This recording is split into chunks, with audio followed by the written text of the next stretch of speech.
En los bosques que hoy yacen silenciosos y domesticados por caminos trazados por manos humanas, existió una vez un mundo que respiraba bajo el ritmo de antiguas fuerzas.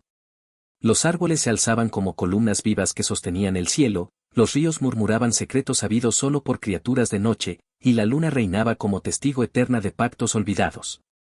En aquel tiempo primigenio, antes de que templos de piedra se alzaran proclamando una única verdad posible, los hombres convivían con espíritus y criaturas cuyos corazones latían al compás de la naturaleza. Entre todas ellas, los licántropos ocupaban un lugar sagrado.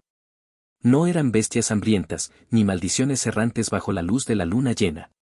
Eran guardianes de los reinos salvajes, hijos de antiguos rituales, herederos de dones transmitidos por los dioses de la tierra. Se decía que su alma contenía dos latidos, el del hombre, racional y observador, y el del lobo, feroz y libre, capaz de ver aquello que los ojos humanos no podían percibir. Cada aldea tenía uno. No como monstruo, sino como protector. Defendían los cultivos, guiaban las partidas de caza, comunicaban presagios que leían en el viento y en las huellas dejadas por las criaturas del bosque. Los ancianos los llamaban caminantes de dos mundos, y se les rendía respeto, pues su existencia recordaba que el ser humano no estaba separado de la naturaleza, sino entretejido en ella. Pero la llegada de nuevas religiones, encabezadas por una institución hambrienta de control absoluto, cambió el rumbo de la historia.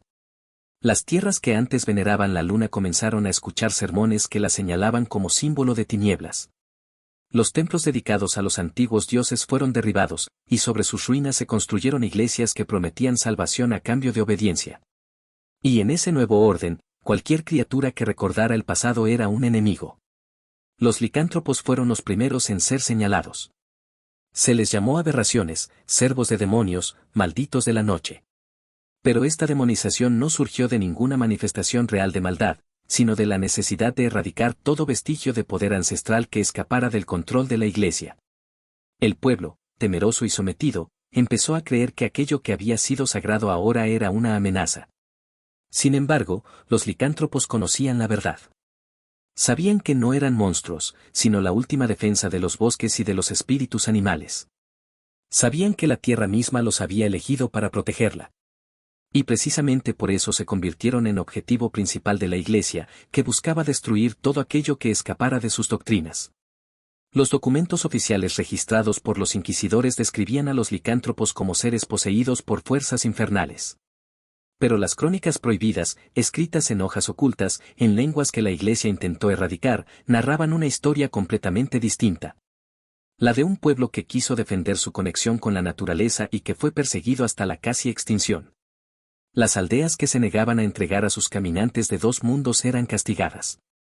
Los inquisidores llegaban acompañados por soldados, sellando casas con símbolos religiosos y obligando a los habitantes a asistir a juicios donde el veredicto ya estaba escrito antes de comenzar. Los acusados eran sometidos a pruebas imposibles, torturas disfrazadas de purificación espiritual. Si sobrevivían, se les consideraba demoníacos; si morían, se convertían en advertencia silenciosa para los demás. Con el paso del tiempo, el miedo se apoderó de los corazones. La población empezó a mirar con sospecha a aquellos que vivían cerca de los bosques, a los curanderos que conocían plantas sanadoras, a los cazadores que caminaban en la noche sin temor. La desconfianza, sembrada por la Iglesia como técnica de dominio, floreció hasta convertir a vecinos en delatores y a familias enteras en víctimas. Pero los licántropos no eran fáciles de exterminar. Habían sido forjados por energías que la Iglesia jamás comprendió. Su vínculo con la luna, lejos de ser un símbolo de maldad, era una conexión directa con los ciclos de la vida. Su transformación no era una maldición, sino un acto de devoción a los dioses antiguos que todavía latían en la tierra. Resistieron en silencio, escondidos en montañas inaccesibles y bosques prohibidos. Sobrevivieron gracias a su intuición animal y a su memoria ancestral, que les recordaba que cada persecución humana era pequeña en comparación con el poder eterno de la naturaleza. Aún así, la Iglesia sabía que mientras existieran, existía también un peligro, la posibilidad de que la humanidad recordara sus raíces. Por eso no se conformaron con cazarlos. Decidieron moldear la historia para siempre. A través de manuscritos, homilías y leyendas creadas por monjes obedientes, reescribieron el mito de los licántropos. Los transformaron en criaturas diabólicas que atacaban en luna llena, deformaron rituales sagrados hasta volver los pactos malignos. Borraron su papel como guardianes y sembraron en las generaciones futuras un miedo irracional hacia ellos. El plan tuvo éxito. Con el tiempo, solo quedó la versión distorsionada, la del monstruo salvaje, la del humano condenado a matar por instinto. La verdad desapareció en archivos ocultos, quemados o enterrados bajo nuevas doctrinas. Los licántropos pasaron de ser héroes a villanos en la imaginación popular. Pero no todos olvidaron. En los límites más remotos de Europa, donde los árboles aún conservan su profundidad ancestral y el viento arrastra historias que se niegan a morir, se preservaron fragmentos de la verdad.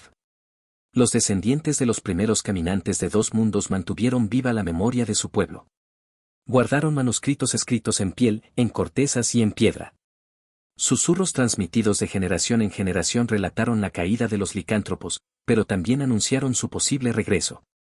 Una profecía, ocultada por la Iglesia durante siglos, afirmaba que cuando la humanidad olvidara completamente a la naturaleza y la destruyera sin conciencia, los licántropos despertarían. No como monstruos, sino como jueces. No como verdugos, sino como restauradores del equilibrio. En ella se anunciaba que el aullido sagrado rompería el silencio de la noche para recordarle al mundo que la tierra no pertenece a los hombres, sino al tejido invisible que une a cada criatura viviente.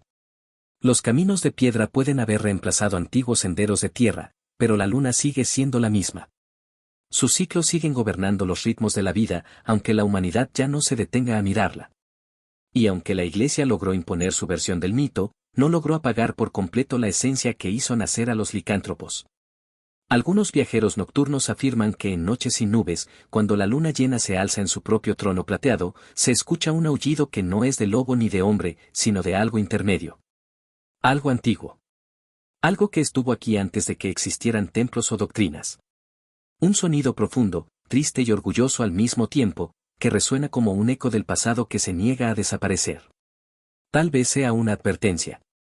Tal vez sea un llamado. Tal vez sea la voz de los últimos licántropos, recordando a un mundo que los traicionó que aún existe una verdad enterrada bajo siglos de mentiras.